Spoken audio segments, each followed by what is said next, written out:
하나님의 말씀 고린도후서 13장 1절부터 찾으신 줄 알고 함께 보겠습니다. 내가 이제 세 번째 너에게 갈 터이니 두세 증인의 입으로 말마다 확증하리라. 내가 이미 말하였거니와 지금 떠나 있으나 두 번째 대면하였을 때와 같이 전에 죄 지은 자들과 그 남은 모든 사람에게 미리 말하노니 내가 다시 가면 용서하지 아니하리라. 이는 그리스도께서 내 안에서 말씀하시는 증거를 너희가 구함이니 저가 너희를 향하여 약하지 않고 도리어 너희 안에서 강하니라. 그리스도께서 약하심으로 십자가에 못 박히셨으나 오직 하나님의 능력으로 살으셨으니 우리도 저희 안에서 약하나 너희를 향하여 하나님의 능력으로 저와 함께 살리라. 아멘. 4절까지 봉독해 드렸습니다. 고린도 후서 마지막 장입니다. 1절에서 13절 전체의 내용을 살펴보면 믿음을 확증하기를 요구하는 내용으로 준비되어 있지요.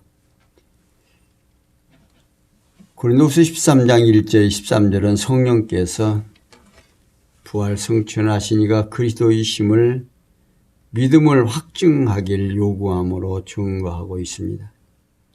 그 내용 가운데 1절에서 4절은 죄를 지은 자들을 확증하여 용서하지 않을 것을 경고함으로 증거한 내용이고요. 5절에서 10절에 보면 자신을 확증하여 알지 못하면 버림받은 자들임을 경고함으로 증거하는 내용이고 11절에서 13절은 마지막으로 권고를 하면서 삼위 하나님의 은총을 축원으로 증거하고 있습니다.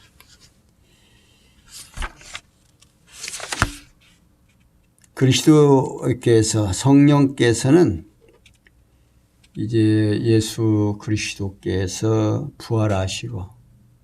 부활하신 다음 승천하신 후에 보혜사 성령을 보내주시고 그 보혜사 성령에 의하여 교회가 세워진 교회를 성령께서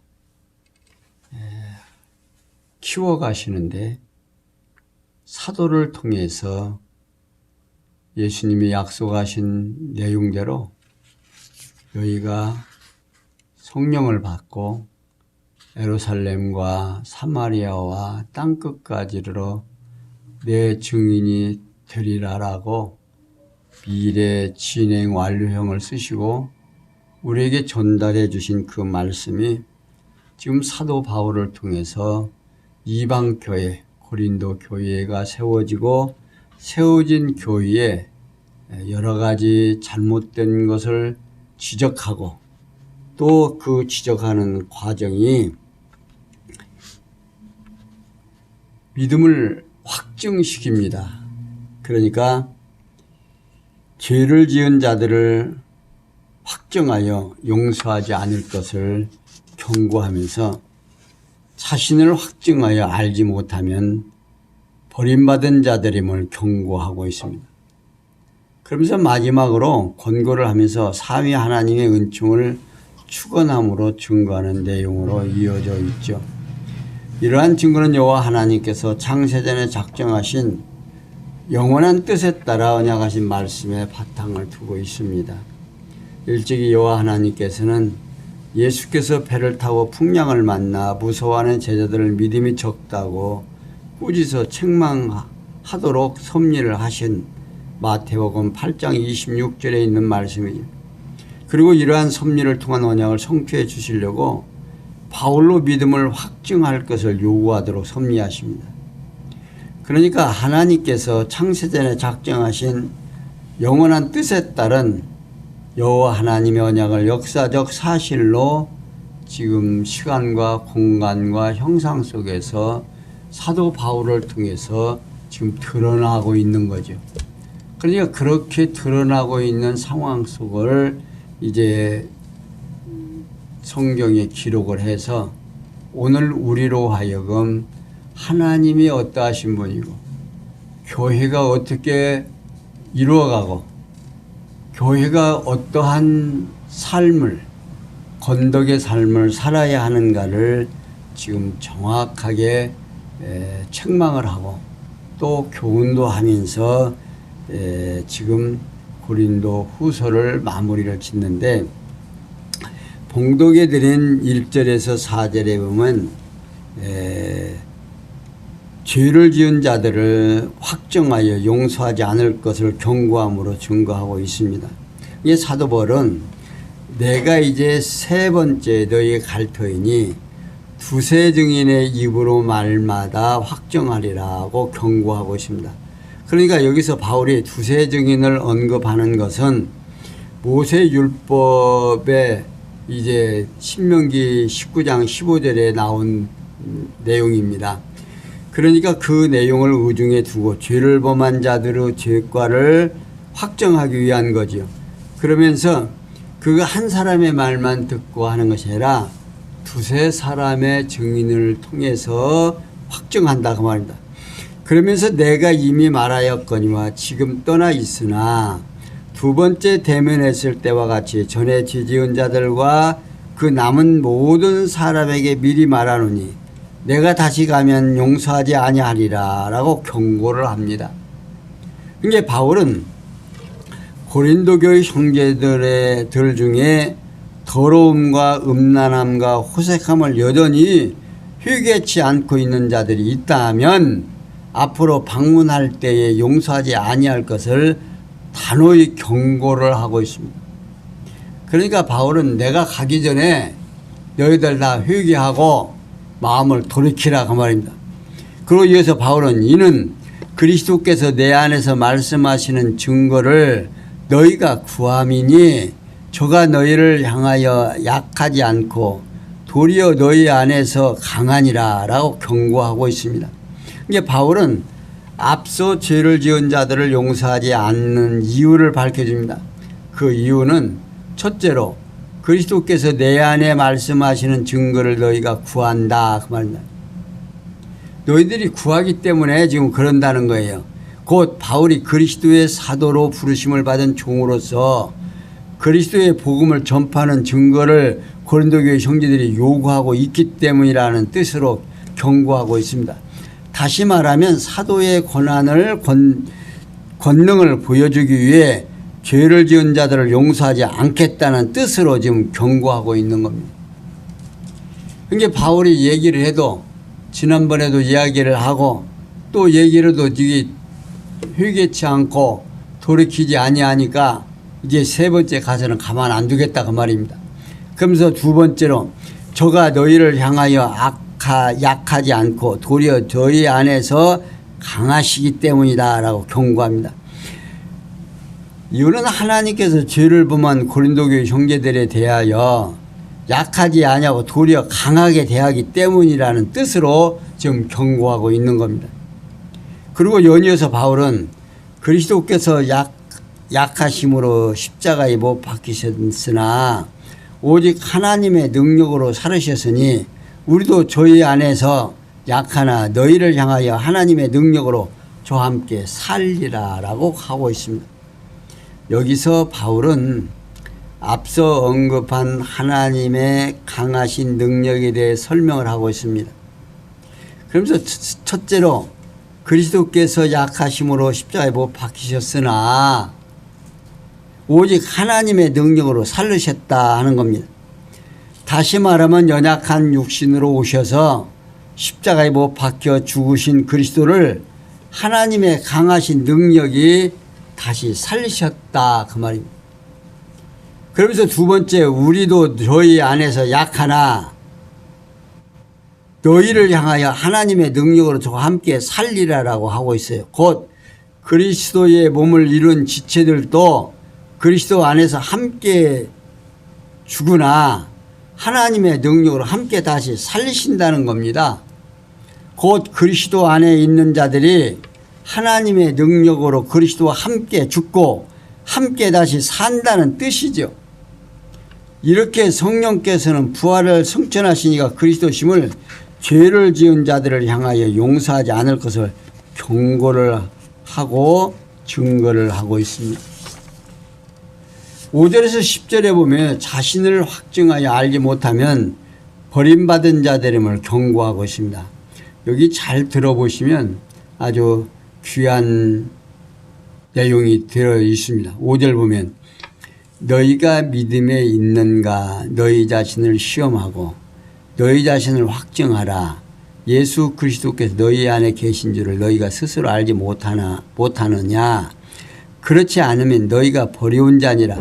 우리가 버려온 자 되지 아니한 것을 너희가 알기를 내가 바라고 우리가 하나님께서 너희로 악을 조금도 행하지 않게 하시기를 구하노니 이는 우리가 옳은 자임을 나타내고자 함이 아니라 오직 우리는 버려온 자 같을지라도 너희로 선을 행하게 하고자 함이라.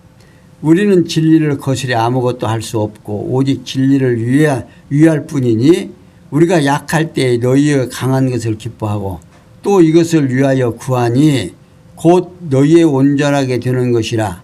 이를 인하여 내가 떠나 있을 때에 이렇게 쓰는 것은 대면할 때에 주께서 너희를 파하려 하지 않고 세우려 하여 내게 주신 그 권세를 따라 엄하지 않게 하려 함이니라. 사도 바울은요 계속해서 너희가 믿음에 있는가 너희 자신을 시험하고 너희 자신을 확증하라 하고 있습니다. 그러니까 예수 그리스도께서 너희 안에 계신 줄을 너희가 스스로 알지 못하느냐.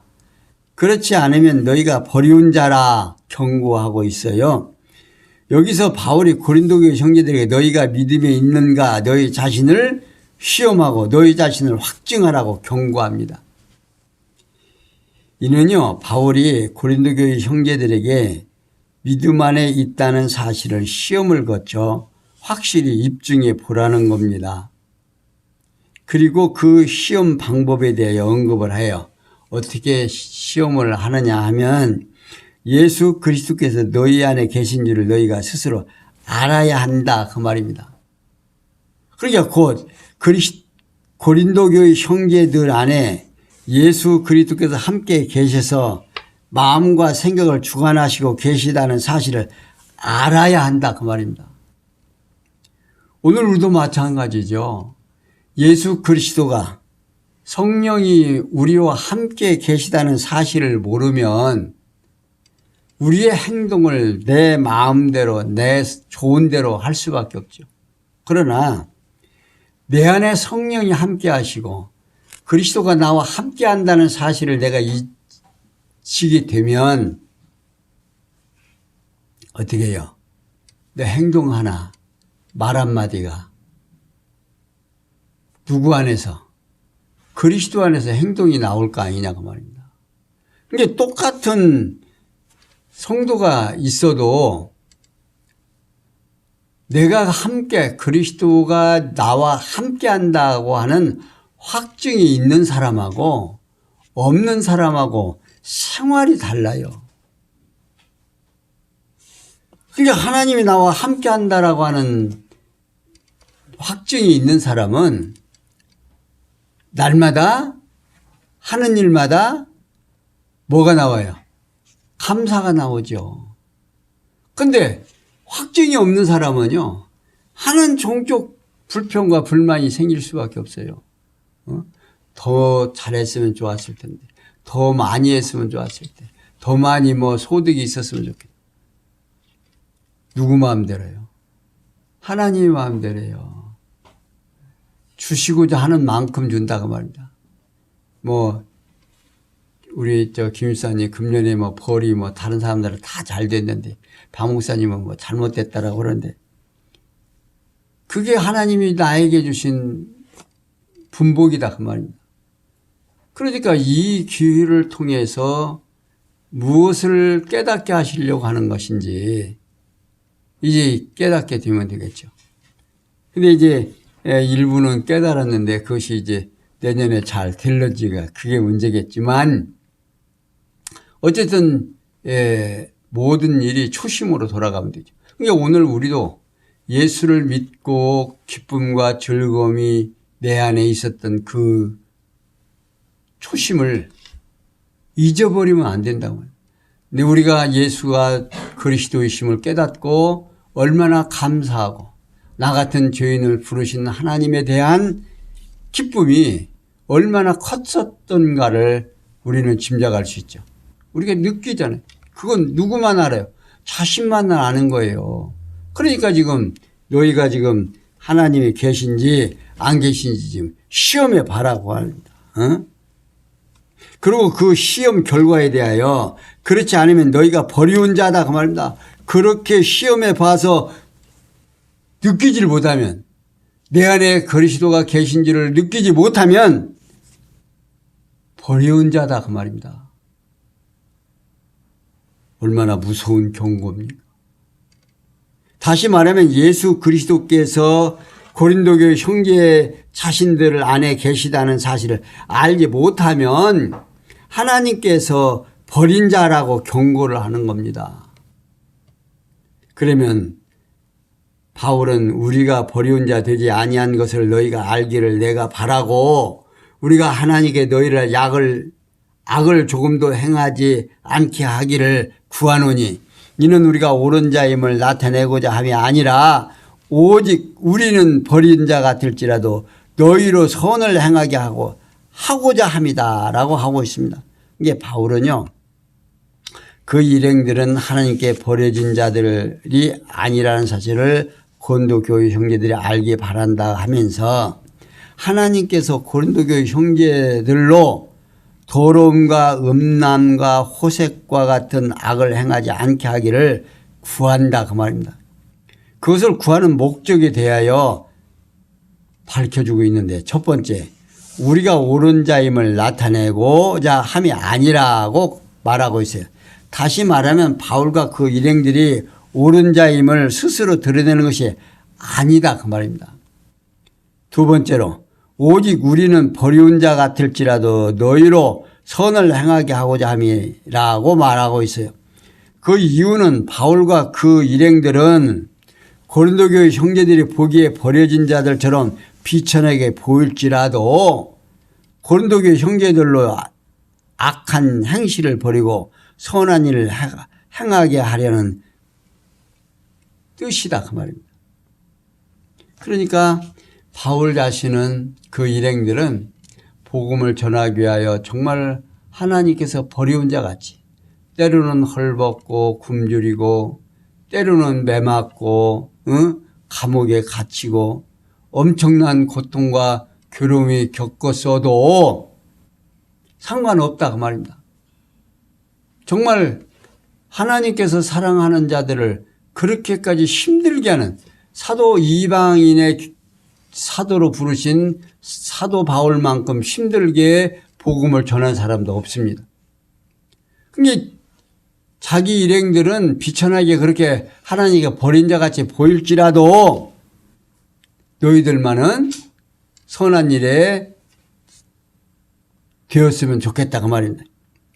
그러면서 바울은 우리는 진리를 거스려 아무것도 할 수 없고 오직 진리를 위할 뿐이니 우리가 약할 때 너희의 강한 것을 기뻐하고 또 이것을 위하여 구하니 곧 너희의 온전하게 되는 것이다 하는 겁니다. 이게 바울과 그 일행들은 진리를 반하여 어떤 것도 할 수 없으나 진리 안에서 어떤 것이나 할 수 있다는 뜻으로 말하면서 자신들이 약할 때면 고린도 교회 형제들을 강함을 인하여 기뻐하고 그대로 온전함을 구하게 된다는 겁니다. 다시 말하면 바울과 그 일행들은 진리 안에서 약할 때나 강할 때를 막론하고 기뻐하듯이 고린도 교회 형제들도 그렇게 온전해지기를 간구하게 된다 그런 뜻입니다. 너희가 기쁠 때나 슬플 때나 너희들이 강하게 정말 믿음 안에서 이 세상에 잘못된 모든 욕심, 추악한 것,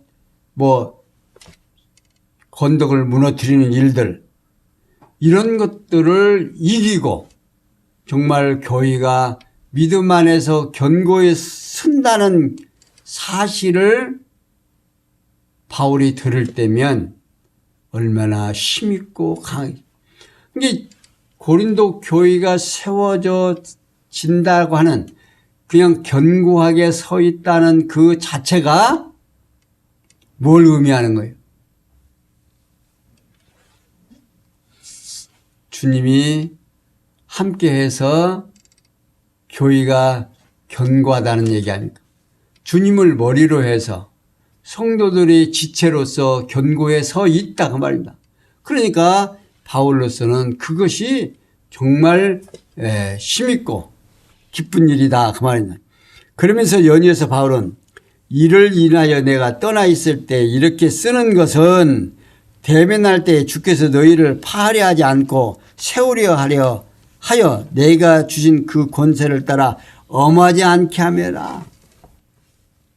사도 바울은요, 자신이 고린도 교회 형제들에게 편지를 쓰는 목적에 대하여 언급을 해 주는 겁니다.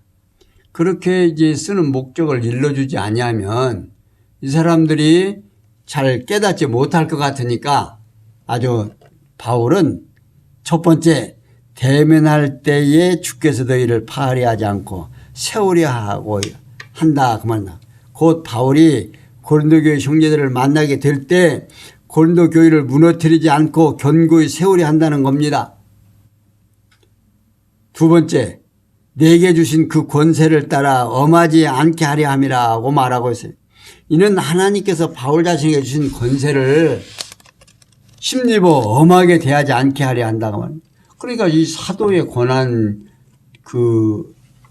고난에는요, 저주하면 저주가 받아진다니까요. 너 입 삐뚤어져 그러면 삐뚤어져 버리고, 너 안진뱅이가 되어 그러면 안진뱅이가 되어버리니까, 바울이 만약에 고린도 교회 형제들이 가가지고 회개치 아니하고 그냥 그 못된 짓 그냥 하고 있으면 자기에게 주신 권한대로 막 행사를 해버리면 고린도 교회 형제들이 얼마나 심각한 문제가 생기겠습니까? 그러니까 그렇게 않게 달라 그 말이에요. 이렇게 성령께서는 부활 승천하신 그리스도이심을 자신을 확증하며 알지 못하면 버림받은 자임을 경고하고 있는 겁니다. 그러니까 자신을 돌이켜보지 않고 내 안에서 역사하시는 성령을 깨닫지 못하면 결국 버리운 자가 된다고 합니다. 버린 자식이나 그렇게 깨닫지 못하지, 생각을 못하지, 버린 자식이 아니면 내 안에서 역사하시는 성령의 역사, 성령의 음성을, 주님의 음성을 듣는다 못 듣는다? 듣는다 그 말이에요. 그러면서 11절 13절에 마지막으로 권고를 하면서 삼위 하나님의 은총을 축원을 합니다. 11절 마지막으로 말하노니 형제들아 기뻐하라. 온전하게 되며 위로를 받으며 마음을 같이하며 평안할지어다. 또 사랑과 평강의 하나님이 너희와 함께 계시리라. 거룩하게 입맞춤으로 서로 문안하라. 모든 형제가 너에게 문안하느니라. 주 예수 그리스도의 은혜와 하나님의 사랑과 성령의 교통하심이 너희 무리와 함께 있을지어다. 아멘. 자, 이 마지막 이 내용이 오늘 우리 성도들이 누릴 수 있는 아주 최고의 축복입니다. 그러니까 그 누구도 이러한 축복을 받을 권한이 없어요. 그런데 누구만 받을 수 있느냐? 그리스도 안에 있는 성도들만이 받을 수 있는 축복이에요. 어떤 축복인지 봅시다. 사도 바울은 계속해서 마지막으로 말하노니 형제들아 뭐 해라? 기뻐하라. 온전케 되며 위로를 받으며 마음을 같이하며 평안할지어다. 또 사랑과 평강의 하나님이 너희와 함께 계시라고 축원합니다. 성경공의에서 발행한 바른 성경에는요, 이를 마지막으로 어떻게 번역이 되어 있느냐면, 마지막으로 형제들아 기뻐하라, 온전하게 되기를 힘쓰며 서로 격려하고 같은 마음을 품으며 평안하게 지내라. 그러면 사랑과 평강의 하나님이 너희와 함께 계실 것이다 라고 번역이 되어 있습니다.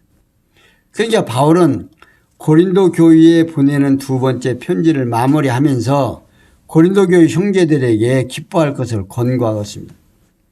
그러니까 오늘 우리 성도들이 가장 중요하게 여기야 하는 일은 기뻐해야 된다 그 말입니다.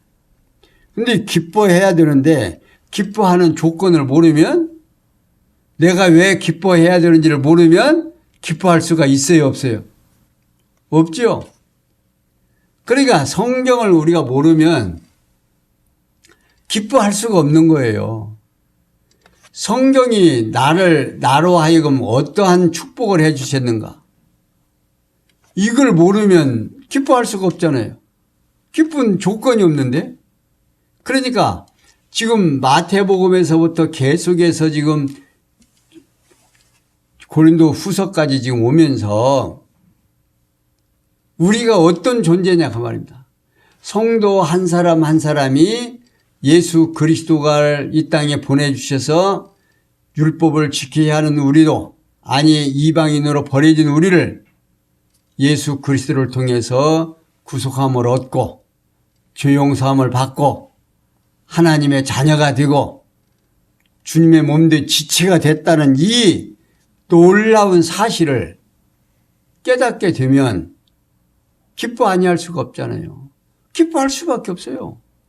하나님을 알게 되면, 성경을 알게 되면, 성경에서 말하는 하나님을 알게 되면 기뻐 안 할 수가 없단 말입니다.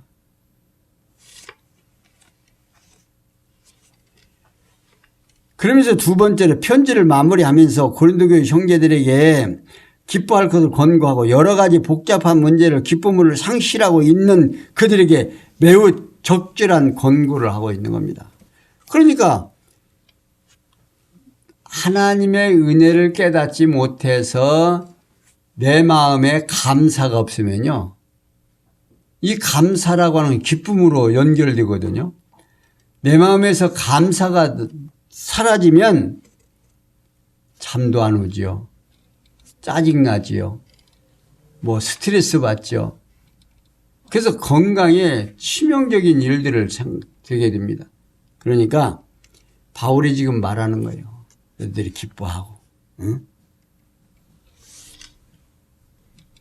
기쁨을 상실하지 말라고 말이에요.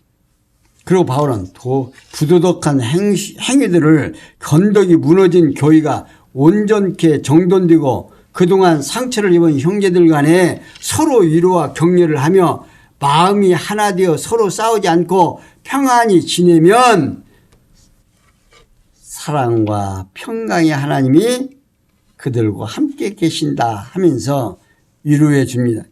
그런데 바울은 상처투성이가 된 고린도 교회가 지상에 있는 하나님의 나라의 모습, 로마서 10장 17절을 보시면요, 변화되기를 소원하고 있는 겁니다. 너희들이 변화를 받아서 거룩함에 동참하라고 말이에요. 그럼 바울은 거룩하게 입맞춤으로 서로 무난하라. 모든 형도가 너희에게 무난하니라고, 여기 무난하라는 말은요, 이는 자신에게 끌어들이라 또는 마음으로 혹은 진심으로 맞아들이라, 포옹하라 등의 뜻을 담고 있습니다. 따라서 본문은 거룩한 입맞춤으로 서로를 진심으로 맞아들이라, 모든 성도가 너희를 맞아들인다로 번역이 됩니다. 곧 분쟁과 갈등을 멈추고 그리스도 안에서 형제된 자들의 거룩한 사랑의 입맞춤이 서로를 형제로 맞이해 드리라는, 다른 지방에 있는 모든 교회가 성도가 고린도 교회 형제들을 맞이한다는 것을 알려주고 권고하는 겁니다. 그러니까 교회는 모두가 다 하나다 그 말이에요. 그러니까요, 하나 되는 방법은 믿는 것과 아는 것이 하나 되어야 됩니다. 그러니까 어떤 믿음을 가지고 있으며 무엇을 아느냐 그 말이에요. 안다 그럴 때 뭘 알고 있느냐 그 말이죠. 그러니까 성경을 모르면 하나님을 알 수 있어요 없어요? 모르거든요. 그러니까 하나님을 소개하는 것은 단지 어디에 있어요? 지금 성경에서밖에 없어요. 그러니까 성경을 창세기로부터 이렇게 차근차근 배우는 것은 제가 언젠가도 말씀드렸죠. 성경을 66권을 다 공부를 하니까요. 한 시간에 한 장씩 공부하면 얼마나 걸리는 줄 아세요? 10년이 걸려요. 52주를 계산하면. 그러니까 지금 오늘 지금 고린도후서 지금 여기를 공부하고 계속해서 공부해 가면 몇 년 있어야 오늘 여기 지금 공부하려면 10년 있어야 이 자리를 공부 다시 한다고 말이에요. 매주 한 장씩만 해야 돼. 주일날마다 한 장씩 한다 해도. 그러니 하나님을 깨닫고 나면 믿는 것과 아는 것이 같아지면 서로 입맞출 수 있고 서로 격려할 수 있고 포옹할 수 있고 뜻이 통하고 말이 통한다고 말입니다. 여러분들 교회에 와갖고서는 말이 안 통하면 뜻이 전달되지 아니하면 서로 자기 욕심 부리고 자기 생각을 하게 되면 어떻게 하나 되겠어요? 그리스도 안에서 하나가 안 되죠. 그러나 성경에서 말하는 하나님을 깨닫고 믿는 것과 아는 것이 같아지고 주님을 머리로 해서 모든 성도가 한 지체가 되면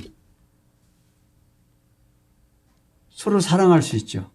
그렇게 되면 사랑과 평강의 하나님이 우리와 함께 하셔서 내가 날마다 항상 기뻐하고 그러니까 항상 감사할 수 있고 이게 어느 때만이 아니라 항상이라 항상 기뻐하고 항상 감사하고 이것이 넘칠 때 이 땅에서 신앙생활하고 내가 성도가 되었다고 하는 이 놀라운 축복이 얼마나 고상하고 아름다운 것인가를 깨달으라 믿습니다. 이제 오늘 우리 성도님들이 점점 하나님과 함께 그리스도가 나의 머리가 되어졌다는 이 사실을 잊어버리면 안 돼요. 이걸 잊어버리는 순간 내 머리는 누가 나를 주관해요? 사단이 나를 주관해서 육체의 생각이 나를 그냥 잡아가 버려요. 그러나 항상 주님이 나와 함께 하신다는 사실을 깨닫게 되면 성령이 나를 붙들고 또 내 마음속에서는 기쁨과 평강이 있고 항상 감사가 넘치는 삶이 우리의 삶이 되리라는 확증을 하면서 오늘 여기까지 설명해 드리고 바울이 원하는 우리 성도님들 되시기를 바라면서 오늘 강론 마치겠습니다. 기도합니다. 영광의 하나님 감사합니다. 여호와 하나님께서 우리로 하여금 미리 언약해 주시고 언약된 일들을 시간과 공간과 형상 속에서 이루어지게 하셔서 예수 그리스도를 이 땅에 보내주시고 우리로 하여금 예수 그리스도를 믿게 해서 하나님의 자녀로서 부족함이 없도록 열심히 훈련을 받게 하여 주심을 감사하며 오늘도 승리하게 하셨고 내일도 승리할 수 있는 우리의 삶 되도록 은혜 베풀어 주시옵소서. 모든 것이 합력해서 선을 이룰 줄 믿사옵고 예수님의 이름으로 기원하옵나이다. 아멘.